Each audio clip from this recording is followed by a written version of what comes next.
Hey guys, and welcome back to another NBA 2K13 Washington Wizards Association video here on MreGamersSports. My name is Baltimore2131, and we're going to start this episode off with something we have not done yet.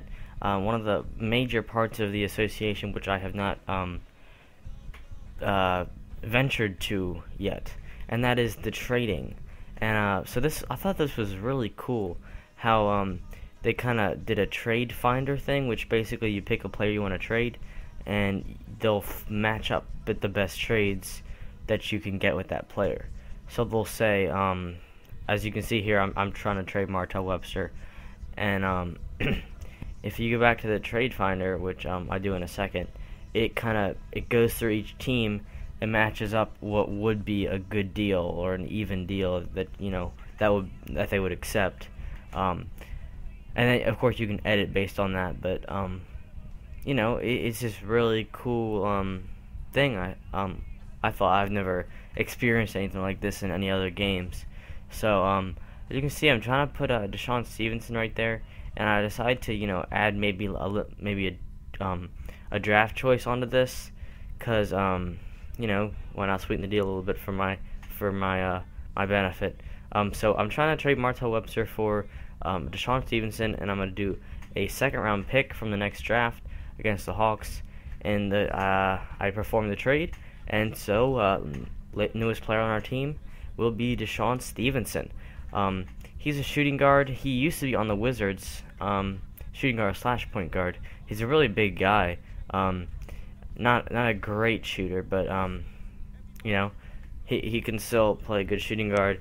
And I just didn't really like the way Martell Webster was playing, really this whole season.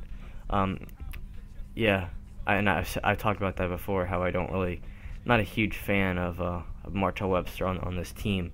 He just really hasn't really met my expectations for him off the bench.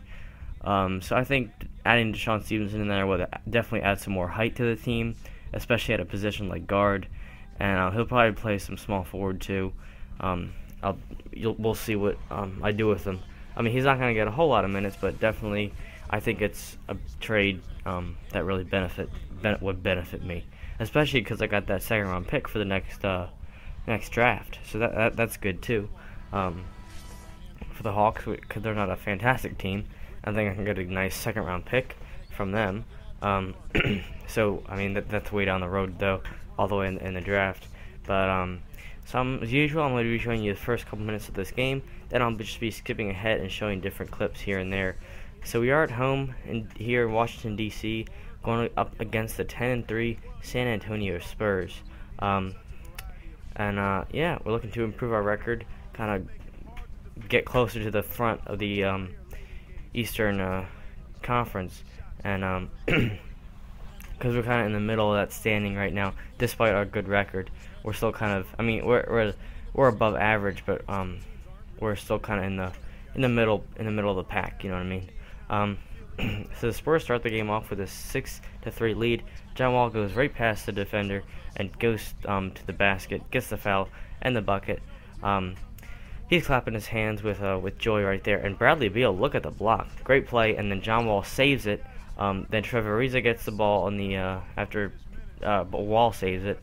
Give back to Ariza, and he sinks the three. So we got the 13-8 lead. Really just great play right there, and great offensive series and defense as well.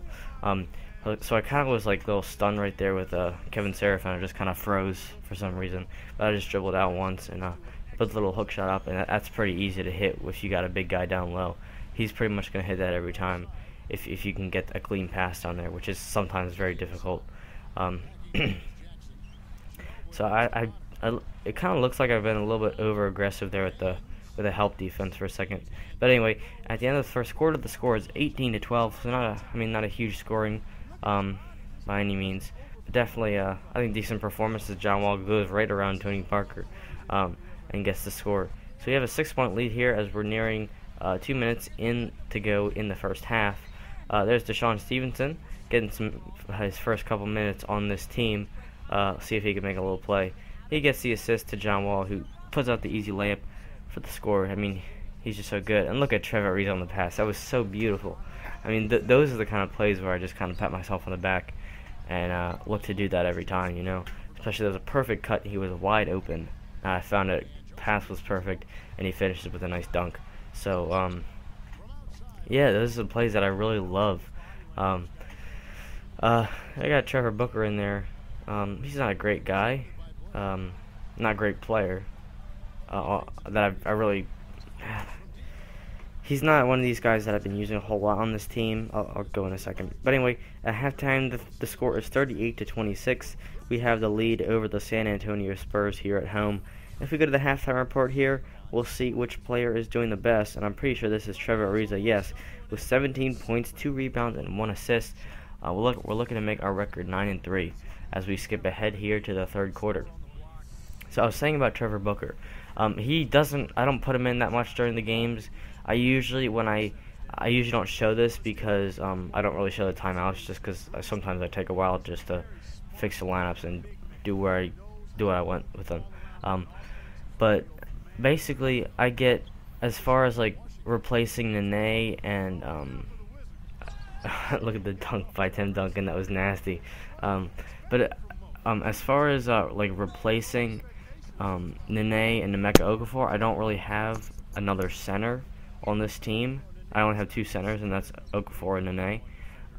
Nene obviously plays power forward too, but the way I go about replacing them is the first guy I put in to replace either one of them would be Kevin Seraphin, and that's why you'll see him a lot in these games. I mean, he's not a big scorer, but he gets rebounds, and he's kind of my go-to guy after one of those guys is tired, and it's usually Okafor first. At the end of the third quarter, the score is 55-44. We got the 11-point lead going into the fourth. So Seraphin's kind of my go-to guy. He's got the best rating out of all of my backup big men. And Booker is kind of the second guy that I put in. So I mean, he gets a couple minutes a game. But usually I try to balance things out. So usually Nene and Okafor aren't in at the same time. So I kind of have that balance of the big man. Look at Tony Parker. That's why he's so good. So I've caught up a little bit. Score is 61-52. We have the 9-point lead, and I'm just looking to make this one out of reach. But that's not going to help as Bradley Beal gets stripped by Manu Ginobili. He's running on the court with his bald spot, looking proud. Hits the easy jumper at the free throw line. So they're applying the pressure here, and I'm just giving it to John Wall because he can hit a free throw if they foul him, and he can run by Tony Parker any day of the week. So I'm going to start holding the ball with him and trying to make this a little bit easier on myself in the end by not letting their team have the ball. And John Wall can't quite hit that shot. I really wasn't very good selection right there. I could have wasted maybe a second or two more on the shot clock, and then could have maybe found at least a better pass somewhere, or shot, I mean. So we got 40 seconds left, and San Antonio just didn't hit the shots they needed to kind of get back into this game, and I really should be wasting clock here, but Emeka Okafor gets a nice bucket. So we pretty much got this one in the bag. Try to do the same thing with Okafor again on the next possession. Doesn't quite happen. I mean, the game's not quite out of reach, but spoiler alert, they don't win, and we get the victory. We go to 9-3, and I'll show you the closing seconds here as Martin gets a little bucket right there. He's another one of these guys that I don't really put in too much. Yeah, I don't really have much to say about him. He doesn't really get a whole lot of minutes. I mean, I try to get him in there when we have a lead like we did just there. I'll put him in at the end, just because my stars were tired. So there's Deshawn Stevenson and John Wall. Happy after the win. Deshawn Stevenson's first game as with the Wizards. John Wall is the player of the game once again. I mean, he's kind of got a little streak going with that. I think. I don't really remember who wins in each game, but I'm pretty sure it's been John Wall quite a few times. So as I say the user profile, the Spurs fall to 10-4, and we go to 9-3. John Wall with 14 points, 4 rebounds, and 9 assists as we win the game 65-56. That wraps up the video, guys. Thank you all for watching, and I hope to see you next time.